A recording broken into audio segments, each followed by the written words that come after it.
Thank you for the introduction. Good morning, everyone. I'm Korakit Seemakhupt, and I'm going to talk about our RPC study at Google. This is the work done during my internship.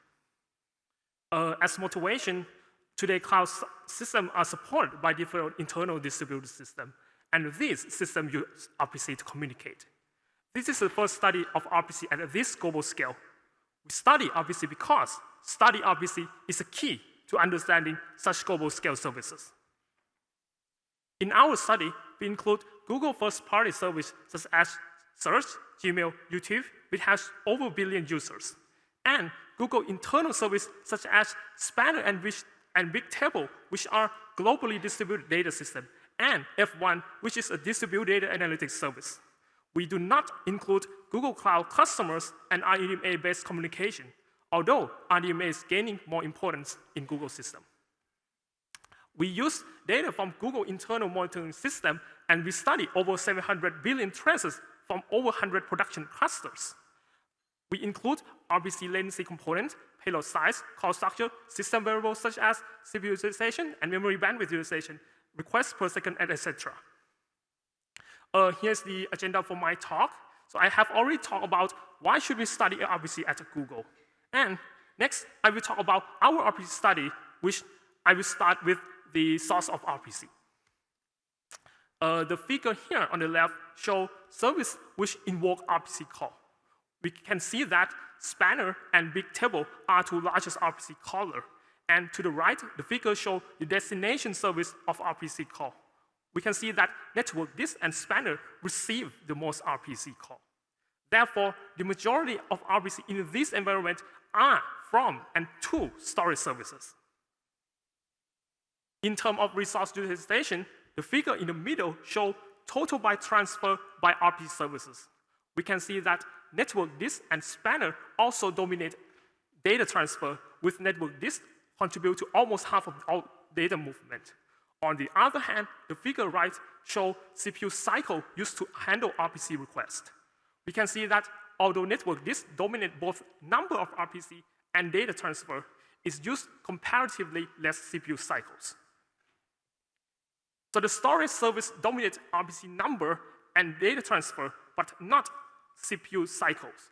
This motivates for research on data movement accelerations. Next, we take a look at the location of Google production clusters. Google services are served on data centers, each of which can have multiple clusters, and data centers are geo-distributed across different regions and connect through WAN links known as B4.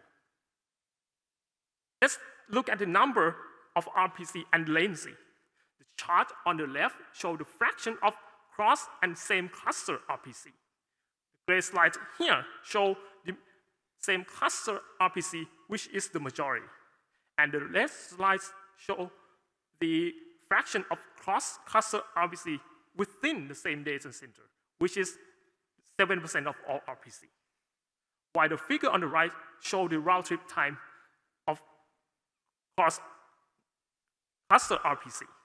The x-axis shows the cluster index sorted by median latency, and the y-axis shows the latency. So we can see that same data center latency is usually below 10 milliseconds. On the other hand, 20% of RPC goes to different data centers. The latency of cross data center can be from 10 milliseconds for the same metro to over 200 milliseconds for cross-continent links. Therefore, storage RPC are the largest contributor of RPC. This motivates for research on data movement acceleration. And the latency impact of WAN links can be significant. Load balancing must take locality into account. Next, I will talk about the time scale of RPC. We define RPC completion time or RPC latency as the time between client sent the RPC request until it received RPC response. This includes the latency of RPC handler on the server and further nested RPC. Next, I will show both RPC latency and leaf RPC latency. So the figure here shows the median and P95 latency of different RPC methods, including RPC handler and nested RPC latency. The x-axis shows different RPC methods sorted by median latency. And the y-axis shows the median latency and P95 latency latency – we can see that most RPC methods have latency of over a millisecond, while most of those that have sub-millisecond median latency still has millisecond scale P95 tail latency. This is because the design of Google service, which can include deeply and widely nested RPC and long computing tasks. For further detail on depth and breadth of nested RPC, you can see the detail in the paper. However, for the figure on the right, we only consider leaf RPC. We can see that around half of leaf RPC have median latency of less than a millisecond, but that tail latency are significantly slower. Therefore, the majority of RPC in this cloud environment are in millisecond scale, not microsecond time scale. For the following section, we only focus on leaf RPC latency. So the takeaway is, the majority of RPC methods in this environment are millisecond scale. But for the leaf RPC, which is mostly in microsecond scale, minimizing latency is still very important. Next, I will talk about the latency component which make up RPC latency. For each RPC trace that we collect, we measure time spending on queue, RPC stack, network, and the application processing time, or the RPC handler itself. The figure on the left here shows the CDF of RPC latency breakdown of an RPC method.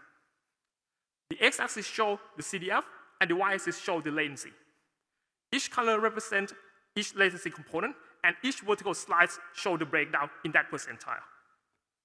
For example, the vertical slice over P50 shows the breakdown of RPC with median latency. So we study 8 different popular leaf RPC methods, and then we categorize them into 3 types based on the largest component. Here, we show following example. To the left, we have RPC stack dominate key value store. In the middle, we have RPC method dominate ML inference application. And to the right, we have queuing dominate SSD cache. Note that we perform a study with a single RPC method using a narrow range of payload size, running on the same machine type, and within the same cluster to minimize variance caused by those factors. We then perform what-if analysis for each application. We want to know which is the latency component that is the most responsible for the tail latency, and how much can we improve if we can eliminate the variance of that component. We perform what-if analysis by changing the latency of that component to its median value. In the example here, we replace the purple part, which is the RPC stack latency, which is median value, as shown on the right. You can see that the RPC stack latency, or the purple part, is the same for all percentile in the right figure. The goal is to understand the impact of reducing variation caused by that component. Here are example results from what-if analysis. The figure here shows the potential improvement of P95 latency after we replace the component latency with its median. To the left, by eliminating variance of RPC processing, we can improve the latency, the tail latency of key value store by 15%. In the middle, by removing the variance of application processing time, we can improve ML inference P95 latency by 68%. And to the right, by removing the variance of SSD cache queuing latency, we can reduce its P95 by 33%. We can see that there is a significant potential to improve tail latency if we can reduce the variation caused by the dominant component. We also perform further what-if analysis on external system variables, such as CPU utilization, memory bandwidth utilization, and scheduling matrix to find the root cause of the latency component in the paper. Next, I will talk about RPC latency tax. We define RPC latency tax as an overhead of running a method remotely. The RPC latency tax include queuing, RPC stack, network latency, basically all latency components except the latency of RPC handler itself. We want to know how much is the overhead of running a method remotely within the same cluster and to the different clusters. Here, we show RPC latency task breakdown. We focus on the request with latency over P95. The top figure on the left shows the overall contribution of RPC latency task for the same cluster RPC. We can see that for requests with P95 or over latency, the latency task contribute to over 60% of overall latency, while the bottom figure shows the contribution of each latency task type. We can see that for the same cluster RPC, the latency task is dominated by queuing and RPC stack latency. While the figure on the right shows the latency task contribution to cross-cluster RPC. We can see that the overhead of latency task to the tail request is pretty small. This is because the tail of cross-cluster RPC is dominated by long-running tasks. While in the lower right figure, we can see that the overhead of cross-cluster RPC is dominated by network latency. So, we also want to take a look at what causes the tail of network latency. We take a closer look at network latency across different clusters. The figure here shows single source network latency to other clusters. The x-axis shows the destination cluster index, and the y-axis shows round trip latency to that cluster. The blue line shows median latency, and the red line shows P99 latency. We can see that for RPC to some cluster, P99 latency is significantly higher than the median. This is due to the congestion in the network. Therefore, congestion on WAN can have impact on tail latency. So, the takeaway is we should optimize latency based on application type or the dominant component. And RPC latency task is significant at the tail. This is mainly caused by queuing and RPC stack latency from the same cluster RPC and WAN congestion for cross-cluster RPC. Next, I will talk about resource utilization across data centers. To avoid inter-cluster traffic, we could serve incoming requests in the cluster closest to the client. However, serving requests on the closest cluster could unbalance load among different clusters. Therefore, we want to know whether, first, CPU utilization is well balanced across different clusters. And in addition, whether CPU utilization is balanced across machines within the same clusters. First, we collect cluster-wide latency distribution from the fleet. Then we collect per machine latency distribution from the most popular cluster. We then plot CPU utilization distribution as shown in the figure on the right. The slope blue line shows unbalanced CPU utilization, while the red flat line shows balanced utilization. I will start with the utilization across different clusters. We observe that most service has unbalanced utilization. This is because the load balancer tries to direct the request to the cluster closest to the client first. Therefore, there are trade-offs between network latency and load balancing. And then we take a look at utilization of machine within the same cluster. Here, we can categorize services into two groups. First, service with balanced utilization within this cluster, as shown with the flat orange line. And service with unbalanced utilization, as shown on the right. We notice that service with unbalanced utilization within the cluster usually have unpredictable latency. So the takeaway is, it is difficult to balance load for service with varied computation. And inter-cluster RPC placement can help with load balancing, but at the cost of increased network latency. Next, I will talk about the implication of this study. First, I will show 5 implications. First, storage RPC dominate the fleet. Therefore, we need to optimize for data movement, not only optimize for computing kernel. Second, the majority of RPC methods in this environment are in millisecond time scale, which could be from the wait time of both widely and deeply nested RPC and long computing tasks. Using expensive technique to save several microseconds from the RPC stack do not benefit millisecond scale RPC, We also need to optimize for CPU efficiency and throughput. Third, client and server queuing have significant impact on latency in addition to queuing in network. We need to improve scheduling and workload placement. Fourth, we need to optimize RPC latency tags because they are a major contributor to the tail. And finally, load balancing also needs to take account for latency, not only utilization itself. Further implications are in the paper. So, for the conclusion, we have studied fleet-wide RPC at Google.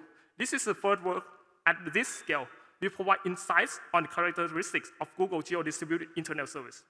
We hope that our measurement could influence future RPC research. There are also topics that I do not cover in this talk due to time limitation, such as external system variable analysis and RPC errors. If you are interested in our work, you can see our paper. Thank you, and I'm ready to take questions.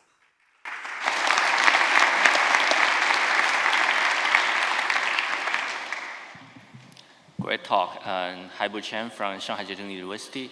I saw you mention about listed RPC. I'm wondering, have you tried or considered using RPC chain to animate some of the latency? Sorry, I think your question is? You talk a little bit about nested RPC, right? So means nested RPC, right? Nested RPC, yeah. Yes. So I'm wondering if you have tried or considered using RPC chain. So which is that you don't have to go back to the originator of the RPC initiator, but instead I got it. So are you asking whether have we considered using, let's say, shortcut, right? That, okay, we make nested RPC call and we return to the root RPC immediately. Right. That is possible, but given that like the way how Google system is organized, there can be some difficulty in that approach. Okay, thank you.